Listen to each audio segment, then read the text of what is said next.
Hi friends, मेरा नाम अब्दुल कादिर है और अब मैं आपके सामने लेकर के आया हूँ क्लास 10th का फर्स्ट फ्लाइट का second poem fire and ice. मैं इसका जो है इस पोएम का सबसे पहले मैं आपको इसमें फुल एक्सप्लेनेशन बताऊंगा। लाइन बाय लाइन मैं इसे अच्छे तरीके से आपको ट्रांसलेशन और इसका एक्सप्लेनेशन समझाऊंगा और उसके बाद इसकी समरी है वो भी मैं आपको बताऊंगा। तो चलिए शुरू करते हैं। और इससे पहले कि शुरू करें मैं आपको बता दूं कि अगर आप मेरे चैनल पे नए हैं तो please subscribe my channel and also press the bell icon to get new updates. अगर आप मेरे चैनल को सब्सक्राइब कीजिएगा तो उससे फिर क्या होगा कि आपके पास जो है न्यू अपडेट्स आते रहेंगे, जो भी न्यू वीडियो डाला जाएगा तो वो आपको हेल्पफुल होगा।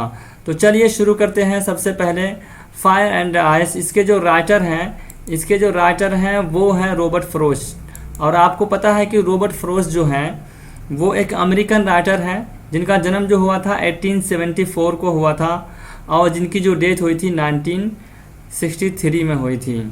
तो हेडिंग है यहाँ पे क्या कि फायर एंड आइस। यहाँ असल में ये पोएम का हेडिंग ही है, लेकिन पोएट ने जो है यहाँ पे रियल में फायर और एंड आइस मतलब नहीं लिया है, बल्कि फायर का मतलब इन्होंने लिया है डिज़ायर से, पैशन से, और जो आइस है उसका मतलब इन्होंने लिया है हेट्रेड से। ये इन्होंने लिया है और इसी हिसाब से अपनी पोइट्री इन्होंने इनमें कुछ बातें कही हैं। चलिए पोएम शुरू करते हैं और इसको समझते हैं। पहले पोएम को देखते हैं कि पोएम है क्या और उसका मतलब क्या है। लाइन बाय लाइन मैं आपको एक्सप्लेनेशन करके समझा देता हूँ।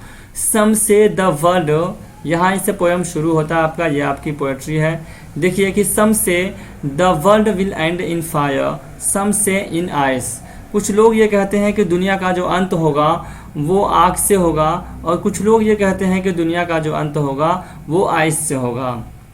तो दो तरह से लोग बढ़ गए हैं। कुछ लोगों का ये कहना है कि दुनिया जो अंत होगा वो आग से होगा, दुनिया का अंत, और कुछ लोग का ये कहना है कि नहीं, दुनिया का जो अंत होगा वो किससे होगा, आइस से होगा। ये असल में ये जो फायर है इसका मतलब यहाँ पे रियल में फायर तो नहीं है। मैंने आपको बताया कि डिज़ायर है और पैशन है। डिज़ायर एक ऐसी चीज़ है कि जो इंसान की बढ़ती रहती है और वो अपनी चाहत को पूरी करने के लिए वो कुछ भी कर सकता है। तो यहाँ पोएट यही समझाना चाहते हैं कि दुनिया में कभी ऐसा वक्त आएगा कि जो इंसान अपनी डिज़ायर की वजह से जो है दुनिया का अंत होगा। और देखते ही हैं हम इस दुनिया में कि कितने सारे लोग जो है अपनी डिज़ायर और अपनी ख्वाहिश को पूरी करने के लिए पता नहीं कौन कौन से हदों को पार कर जाते हैं। तो चलिए देखते हैं। बहरहाल तो कुछ लोगों का ये कहना है, ये दो लाइन तो यही हुआ कि some say the world will end in fire, some say in ice. के कुछ लोग का ये कहना है कि दुनिया का अंत फायर में होगा और कुछ लोगों का कहना है कि आइस से होगा। From what I have tested of desire I hold with those who favour fire. Poet जो है वो किन लोगों के साथ में है। पोएट का कहना है कि जहाँ तक मेरा ताल्लुक़ है और मेरा मेरी जो डिज़ायर है, तो मैं उन लोगों का मैं फेवर करता हूँ जो लोग ये कहते हैं कि दुनिया का अंत किससे होगा, फायर से होगा। तो पोएट जो सपोर्ट करते हैं उन लोगों को सपोर्ट करते हैं जिनका ये कहना है कि दुनिया का जो अंत होगा वो फायर से होगा। देखिए ये जो एक कॉन्सेप्ट लिया गया है, जो पोएट ने कॉन्सेप्ट लिया है कि दुनिया का अंत कहाँ से होगा, फायर से होगा, और पोएट खुद भी इसको सपोर्ट करते हैं। तो एक्चुअल में ये लिया गया है बाइबल से। बाइबल में आया हुआ है कि दुनिया का जब भी अंत होगा तो वो आग के माध्यम से होगा, फायर से होगा। तो वहीं से इन्होंने पोएट ने क्या किया है कि वहीं से उन्होंने चूज़ कर लिया है और ये खुद भी उनको फेवर करते हैं। ये खुद भी पोएट जो है, पोएट भी उन्हीं को फेवर करते हैं ना कि दुनिया का जो अंत होगा वो किससे होगा, फायर से होगा। तो उनको फेवर करने का असल मकसद वही है, क्योंकि बाइबल में ये मौजूद है कि दुनिया का अंत किस चीज़ से होगा, फायर से होगा। तो उसी को देखते हुए पोएट जो है उनको सपोर्ट करते हैं। अब आगे देखते हैं। कह रहे कि but if it had to perish twice I think I know enough of hate to know that of destruction ice is also great and would suffice. अब कह रहे हैं कि but if it had to perish twice, कह रहे हैं कि लेकिन अगर दुनिया को दोबारा ख़त्म होना हो, दोबारा मिटना हो। पेरिश एक वर्ड है, देखो यहाँ न्यू वर्ड्स जो अभी आए थे वो मैंने दे दिया उनका मीनिंग। तो पेरिश मीन से क्या होता है, डाई, यहाँ पे लिखा हुआ। ये आपकी बुक के ग्रोसरी से ही मैंने लिया है और उसमें मौजूद है। कह रहे कि but if it had to perish twice, कि अगर दोबारा दुनिया का अंत होना होगा अगर, लेकिन पहली चीज़ तो यही है कि दुनिया जो है उसका जो अंत होगा वो फायर से होगा।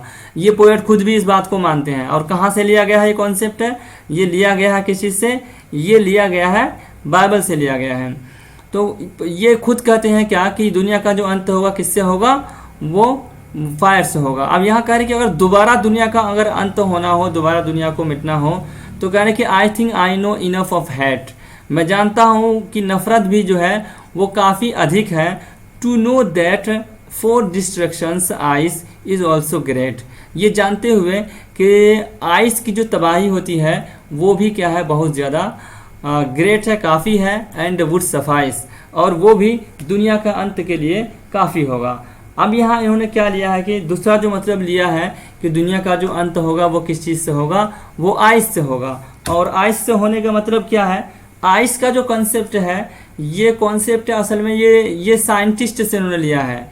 जो साइंटिस्ट हैं उनका मानना ये है कि दुनिया जो है वो किससे होगा? उसका अंत किस चीज़ से होगा? आइस से होगा। और आइस का मतलब क्या है? आइस का मतलब है हैट्रेड। आइस का मतलब क्या है?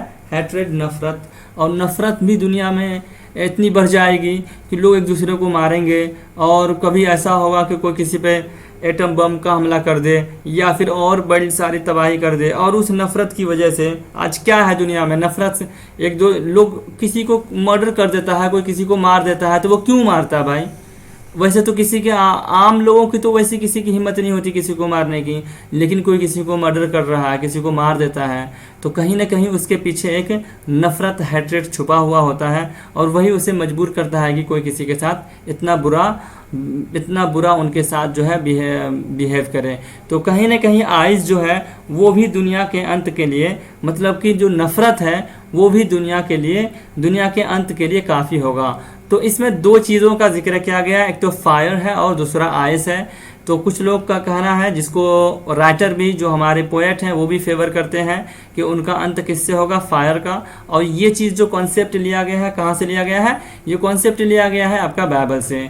और दूसरे जो कुछ लोग हैं वो किसको मानते हैं कि दुनिया का जो अंत होगा वो किससे होगा? आइस से।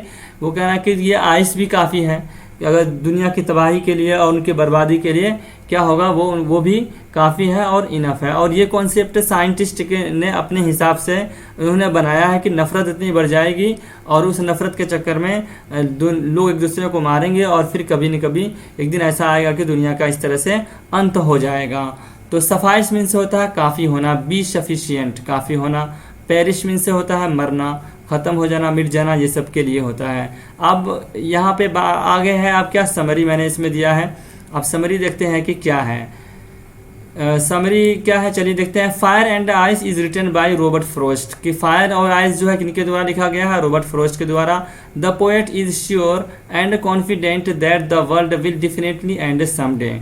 पहली बात तो ये है कि पोएट जो है किस बात के लिए श्योर है? उसे पूरा यकीन है और विश्वास है, और पूरा वो कॉन्फिडेंट है कि दुनिया जो है डेफिनेटली एक दिन ऐसा आएगा कि दुनिया का क्या होगा? अंत होगा। और ये हम सभी जानते हैं कि आज नहीं कल और कल नहीं परसों, कभी न कभी तो दुनिया का अंत होगा ही। ये मेरा ख्याल है कि सभी का बिलीव है, कि ये सभी का बिलीव है कि आज नहीं कल और कल नहीं तो परसों, कभी न कभी क्या है कि दुनिया का क्या होगा? अंत होगा ही। अब आगे देखते हैं क्या है। तो पोएट को भी यही मानना, पोएट भी यही मानते हैं कि एक दिन जो है दुनिया का अंत होगा। आगे गाने के according to the poet there are two types of people in this world, some say the world will end in fire and some say world will end in ice. कि कुछ लोगों का ये कहना है कि दुनिया का जो अंत होगा वो किससे होगा? वो वही वाली बात है जो मैंने आपको ऊपर समझाया कि कुछ लोगों का क्या कहना है कि दुनिया का अंत क्या होगा? फायर से होगा। और कुछ लोग क्या कहते हैं कि दुनिया का जो अंत होगा वो आइस से होगा। और मैं आपको पहले ही मतलब बता चुका हूँ कि फायर का मतलब रियल फायर नहीं है, वो डिज़ायर है। इंसान की इतनी चाहत बढ़ जाएगी, इतनी उनकी चाहत बढ़ जाएगी कि वो अपनी चाहतों को पूरी करने के लिए किसी भी हद तक जा सकता है। और फिर वो उस हद से जब पार कर जाएगा तो कहीं ना कहीं जो है फिर वो दुनिया के लिए खतरा बनेगा, और कहीं ना कहीं इस तरह दुनिया का अंत हो जाएगा। तो कुछ लोग तो ये कहते हैं। और कुछ लोगों का क्या कहना है कि दुनिया का जो अंत होगा वो किस में होगा? आइस में, जो कि नफरत को बताता है। The poet is in favours of those people who say the world will end in fire. तो पोएट जो फेवर करता है, जो सपोर्ट करता है, जो मानता है, वो किनको है? वो उन लोगों को करता है जो लोग ये कहते हैं कि दुनिया का अंत किससे होगा? फायर से होगा। और मैं आपको बता चुका हूँ कि पोएट का असल क्यों मानता है पोएट फायर वालों के साथ, वो इसलिए जाता है क्योंकि वो बाइबल में उन्होंने ये चीज़ देखी है और बाइबल का ही कॉन्सेप्ट उन्होंने लिया है। ये चीज़ बाइबल में मौजूद है कि दुनिया का अंत किससे होगा? फायर से होगा। चलिए आगे देखते हैं। The poet thinks that bad desires of human is similar to the fire. उनका ये भी कहना है कि जो इंसान की जो बुरी आदतें हैं, बुरी चाहतें हैं, वो कहीं ना कहीं किसके सिमिलर है? वो जो है एक आग की तरह है। जो बुरी आदतें हैं वो आग से कम नहीं है, करके he also has seen the effect of unending desire over human beings. वो कह रहे हैं कि वो देख चुके हैं कि जो इंसान की जो ख्वाहिश है, जो इंसान की जो चाहत है, वो अनएंडिंग है, वो कभी ख़त्म होने वाला नहीं है, वो बढ़ती ही रहती है। अगर एक आदमी के पास में साइकिल है तो वो चाहता है क्या? कि उनको मोटरसाइकिल हो जाए। मोटरसाइकिल हो गया तो वो चाहता है क्या? कि भाई कार हो जाए। कार हो गया तो फिर सोचता है कि चलो भाई और महंगी कार हो जाए, कोई मर्सिडीज़ हो जाए। और वही और नहीं बल्कि कि अगर और भी और बहुत महंगी कार भी हो गई तो फिर आगे चाहता है कि चलो हवाई जहाज़ हमको हो जाए। तो मतलब इंसान की चाहत जो है ना, वो कभी ख़त्म होने वाली नहीं है, वो तो बढ़ती ही रहती है। तो पोएट यही कहना चाह रहे हैं कि वो देख चुके हैं इस बात को कि इंसान की जो इच्छा है, जो उनकी जो डिज़ायर है, वो कहीं ना कहीं अनएंडिंग है, वो कभी ख़त्म होने वाली नहीं है। चलिए देखते हैं कार्य कि in the second stanza the poet describes second belief that if the world से यहाँ पे हो गया है, वर्ल्ड होना चाहिए, एस थोड़ा सा बढ़ गया है। If the world perish twice so ice also will suffice to destroy the world. बता रहा है कि दूसरा जो स्टेंजा है उसमें जो उन्होंने बताने की कोशिश की है कि जो सेकेंड बिलीफ है, कि सेकेंड बिलीफ क्या था? वो ये था कि अगर ऐसा हुआ कि दुनिया का अंत दोबारा होना हुआ, लेकिन पहला तो फेवर वही करता है कि फायर से होगा, लेकिन अगर बाय द वे कि दुनिया को अगर दोबारा अंत होना हुआ और दोबारा ख़त्म होना हुआ तो फिर क्या होगा?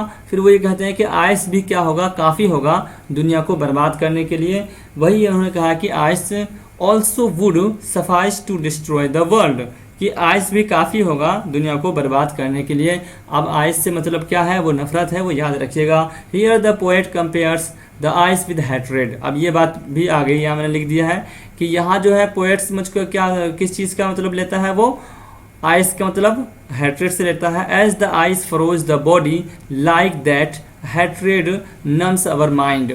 जिस तरह से जो है आइस जो है हमारे क्या करता है कि जो हमारी जो बॉडी है, जो हमारे जो बॉडी के हिस्से हैं उसको जमा देता है, उसी तरह कहीं ना कहीं नफ़रत जो है वो भी इंसान को और इंसान के माइंड को एकदम से नम कर देता है, एकदम से बंद कर देता है एक तरीके से। और उसके बाद जो है इंसान का दिमाग काम करना कम कर देता है और वो नफ़रत में इतना ज़्यादा आगे बढ़ जाता है कि वो बड़ा सा बड़ा कदम उठा लेता है। कोई किसी को गोली मार देता है, कोई किसी की हत्या कर देता है, कोई किसी का जान मार देता है। तो वो क्यों है भाई? ऐसा क्यों होता है? आखिर वो क्या चीज़ है? वो नफ़रत ही है जो इंसान को मजबूर करती है कि मतलब कि ऐसा कदम उठाने के लिए। तो कहीं ना कहीं नफ़रत भी एक बहुत गलत चीज़ है, और नफ़रत अगर किसी के दिल में है तो कहीं ना कहीं वो कोई भी हद तक जा सकता है। आगे नीचे जो है आप देखिए फायर एंड आइस, वही चीज़ है जो मैंने ऊपर जो है इंग्लिश में जो मैंने समरी दिया है ना, वही चीज़ जो है यहाँ पे भी है। वही इंग्लिश समरी जो है वो यही चीज़ मैंने यहाँ पे दिया है। जो समरी मैंने इंग्लिश में दिया है वही चीज़ जो है पूरा यहाँ से आप देख लीजिए। तो पोएम का यहाँ तो ऊपर जो एक्सप्लेनेशन मैंने कर दिया आपको, फिर समरी है, और फिर नीचे जो है ये जो है ये हिंदी में है। तो वैसे तो आप लोगों को हिंदी की ज़रूरत नहीं है, लेकिन बाय द वे कोई अगर चाहे हिंदी में देखना चाहे तो हिंदी देख सकता है, कोई दिक्कत नहीं है। दो तरह से मौजूद है, लेकिन मैं हिंदी को मैं पढ़ के बताऊंगा नहीं। अगर आप चाहें तो स्क्रीनशॉट ले सकते हैं, आप देख लीजिए। और अगर किसी को PDF फाइल चाहिए तो PDF फाइल भी मैं अवेलेबल कर दूंगा, लेकिन आपको कमेंट बॉक्स में कमेंट लिखना होगा, अपना नंबर डालना होगा, और फिर मैं इसका PDF फाइल भी भेज दूंगा। तो ठीक है, आज के लिए इतना ही, फिर मिलते हैं अगले वीडियो में। Okay, see you in the next video.